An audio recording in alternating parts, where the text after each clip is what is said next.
The sound of the boiling water. Um, Hi everyone, welcome back to our Chinatown Soup Tea Club.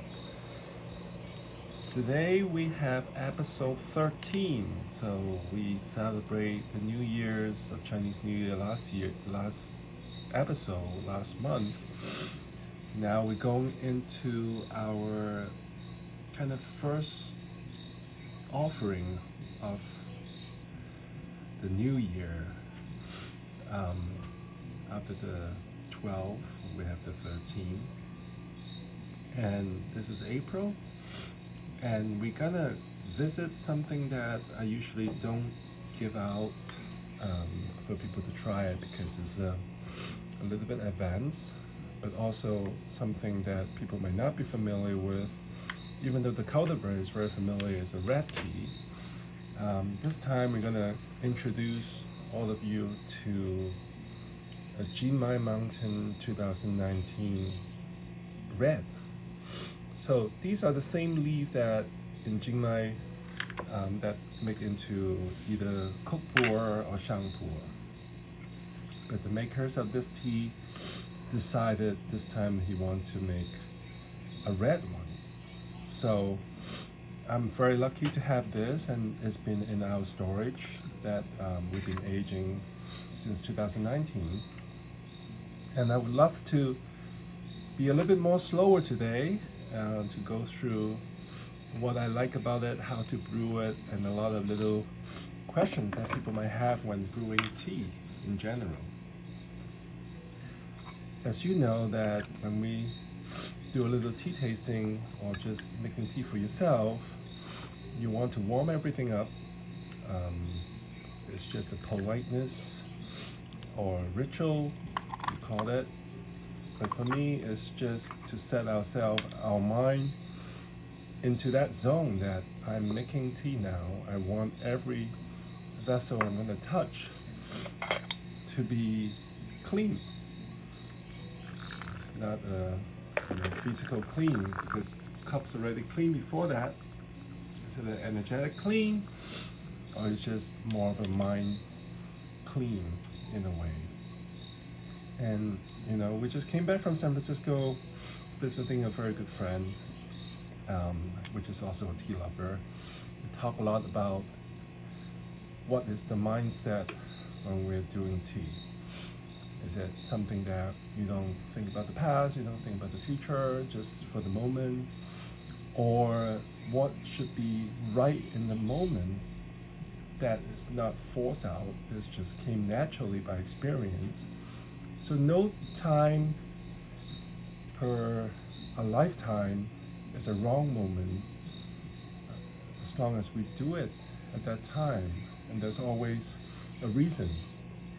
So I took that as an advice, and I kind of think about it a lot about it. So, and I decided to bring this tea to our audience. You can see how big they are. Look at this leaf. So these are grown in Jingmai, 800 meters plus, so it goes up to 1200 meters. And this is fully ecology tea, meaning that they pick not just the old growth, but also the younger growth, the middle growth, or the wild growth, all mixed up together. Because the way that this was picked like that really relate back to the old school, the old time when they were making tea as a medicine. You don't want to just single focus on one plant, because the plant could be a more of a growing in a more shallow area or growing into full sun. So the yin and the yang is pretty prominent on one particular plant, one particular tree. But if we pick different tea trees in different elevations, in different area, different kind of positions, northeast, southwest, so we have a marriage of all this area. In French we call terroir, but in Chinese it's basically just the nature of the area. And within that we have added all the elements, including a colder area, including the more sunny area, including the whole ecosystem in this tea when they produce it. So it's more wholesome in that idea. And this is not a new idea. This is a very, very traditional idea. When you go back to 100 years, they already been doing things not like what we do now. It's like, oh, single harvest, single tree, you know.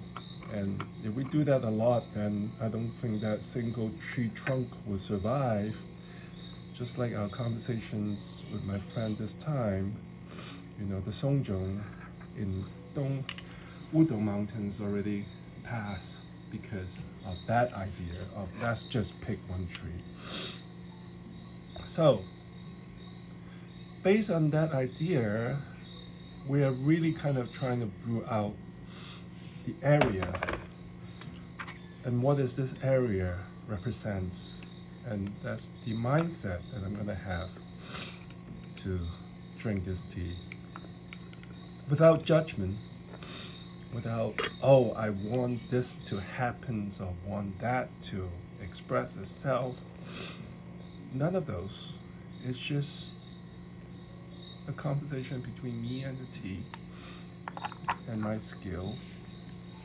No matter what skill I kind of have, it's just I can't change it now, so why not just enjoy that? So you see how much I put into it.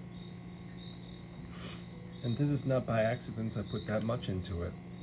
It's something that I really, really want to communicate with it. So you can see they're still very dry, it's just a rinse.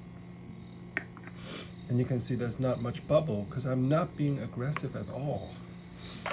I'm almost kind of filling it up, you know. It's almost like when you were in a while, if you were in the state or in Asia, in the state in New York, when you go upstate, sometimes you see a deer. When you saw a deer, you don't just run to it and it's like, oh, let's make friends. Can't do that. You kind of have to look into the deer eye and you can understand, is it a male deer, a female deer, what is it doing, what is she doing? You're just sitting really far away and observe and let the deer know that you're there. And hopefully, maybe he's not afraid or she's not afraid, and you know, and the right moment, then we might meet. Same as the idea of doing this tea today. So, having the first brew out like this, you can see already how deep the color of this tea is. It's a red tea, so I'm expecting something more darkish. But who knows? Sometimes my expectation is not really the reality of it, or is not the truth that he wanted to tell or she wanted to tell me. Second brew, I'm gonna go in for my first brewing, that's the rinse. I was being gentle, and I'm gonna continue being gentle to it. And when I'm doing gentleness, that doesn't mean that I'm forgetting kind of what I should do in a way. You know, I would heat up the lid by pouring hot water in it. I'm not pushing water into it. I'm just gently filling it up into where it's supposed to be. And some people ask me, okay, I'm gonna stop burning my finger if I burn it that high. So what we can do, if the vessel is not kind of, you know, account for being too hot, then you might want to fill the water a little bit lower so you don't really burn the finger, or heat up the vessels, you know, all the way up to the brim in a way. What I'm doing is just very gently seeing the color already come in pretty bright. I'm gonna pour that out as my first brew. I fill that white teacups up all the way just to give you a sense of the depth of that color. You can see that color have a golden rim. Observing is a very important part of drinking this tea. because it's very, very subtle. This is almost meaning that it's whispering to you. The golden rim, the deep, deep red color, I see it as like a sunset color into the horizons or in the mountain. Give you a sense of perspective of where this tea can come in. This is not like an ocean sunset. This is almost like a mountain sunset to me. And we can have this kind of conversation in our head, you know, setting the mood of where it is, you know, the dark brown bark of that tree or that group of tree, and coming into the reflections of the oily surface of this tea. All that give you the state of peacefulness and tranquility to it. So now let's take a sip.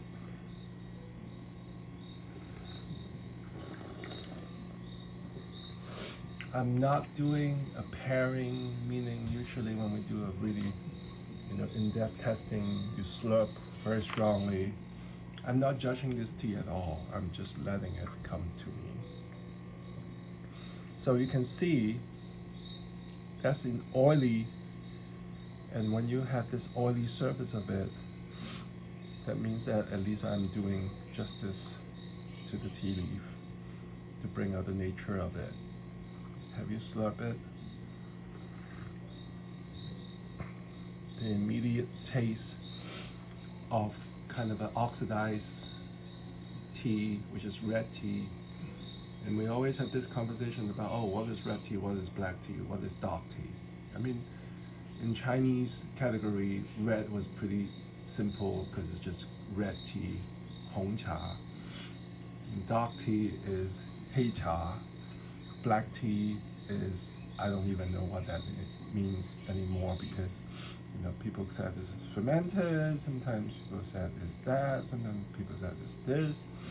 So I'm just categorize the red tea, not the black tea, to me because it's oxidized. And when it's oxidized, you can really taste the kind of the chocolate honey into it, which the black tea you kind of really don't have if it's going on full fermentations to it. So the first brew is still an eye contact. I'm not asking what I should do on the next step. I'm not asking my skill to, oh, let's just let it show itself. I'm not doing any of the pushing at all. I'm not being pushy this time. And you can hear from my voice, you know, April is here, Ecology, you know, Qingming just passed, so everything is blooming. So my sense of smell are already kind of defective or discounted. So I'm just really letting it be. And hopefully the qi or the medicinal value of this tea will help me for my breathing a little bit more.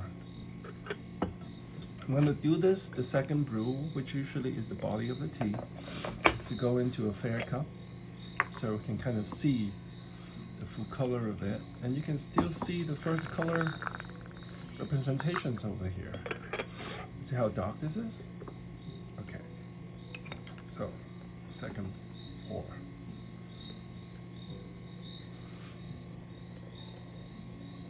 And you know, it's so nice that, you know, recently I also went to one of my favorite ceramists, Lily, and we have a little gathering on the last class of her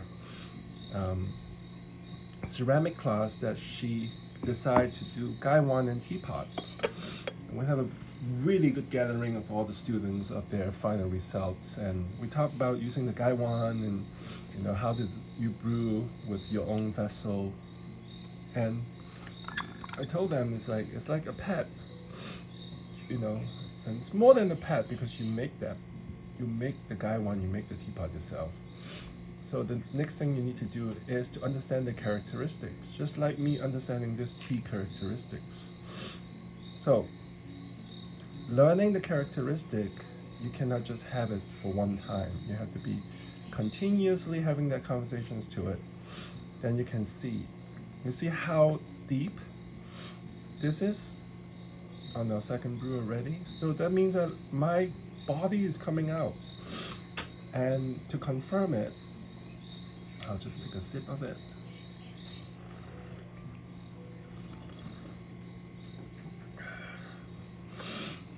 The procedures is there is for us to either alter it or have our free will to kind of creatively change it. But the foundation is there when we brew tea like this. This is a very warming chi tea. There's a lot of softening, giving your throat a very smooth feeling that helps my breathing. It haven't goes into my sinus and nose yet, but I already feel the energy that is warming up my whole throat, which is good because I've been sneezing the whole day. Having a cup like this with that mentality, your body kind of really change it into a medicine that you need on that. So I'm gonna pour my second brew, combining to my first brew over here. Now we're going to our third brew. And you can still see how strong that leaf is. It's not even fully rejuvenated. There's so much dryness in it that it still needs to absorb a lot of water. And you can see how packed this tea right now is. Right? It's almost like a bird's nest to it. So I have a long way to go. So I'm very happy that it given me time to know it better. The way that we do tea like this really helps one's minds to kind of calm down and not think about everything else, but just the actions and the mind of brewing this tea. You see, I have a little fingerprints of tea in there. I can just clean it up. Just take a look of it. A little bit of leaf on the top. The temperature of the leaf already dropped, so I reheat it back with the water. I'm just gonna kind of hot bath onsen style it up all the way up to the rim. And because I know my guy wants very well, I know that it's not gonna burn me, so I'm gonna rim it up all the way until it overflows. At this point, I'm gonna gently press it with my lid. When I push the lid into the tea, I can see the texture changes because it's absorbing more water now. By pressing, it also pressed out the juices from the medicine. And you can see how deep this became. But my mind is not stopping to kind of have it counting. I'm not counting 1, 2, 3, 4, 5, 6, 7, 8, but I'm counting with my breath and my heartbeats. Those are the best timer that you can get. For this, I'm gonna brew it over in my fairy cups. I'm not burning my finger at all because I know that the rim of this gaiwan is thin and it's made of ox bone, percentage of it, so it doesn't really conduct heat into my finger. I let it open up. That means that I'm actually really dramatic decreasing the temperature of the tea surface in here. And that's my third brew. For all three brews, you can see how glossy and oily. It's very kind of nice. It's almost like honey and olive oil mixed together in a good tea. But also, if you fine tune it, you can see the mist that I think is from the agings coming out from the side of the rim coming out. And correct me if I'm wrong, I can only find this kind of rim either from very old growth, over 300 to 400 years old trees that can create something like this. within a year or two, or you have to have that tea aged at least 2 to 3 years before you start to develop something characteristic like that. So hopefully I will let you try it to enjoy this kind of style of brewing, which is, without a lot of steps of, oh, I need to do this, I need to do that now. But just let it throw you the path, let the path reveal itself, or let the tea reveal itself. This is how dark this brew is on that. I love it, because I can drink this and I will go to bed tonight in a very warm and cozy way. Tea like that can go up to at least 20 different brewing.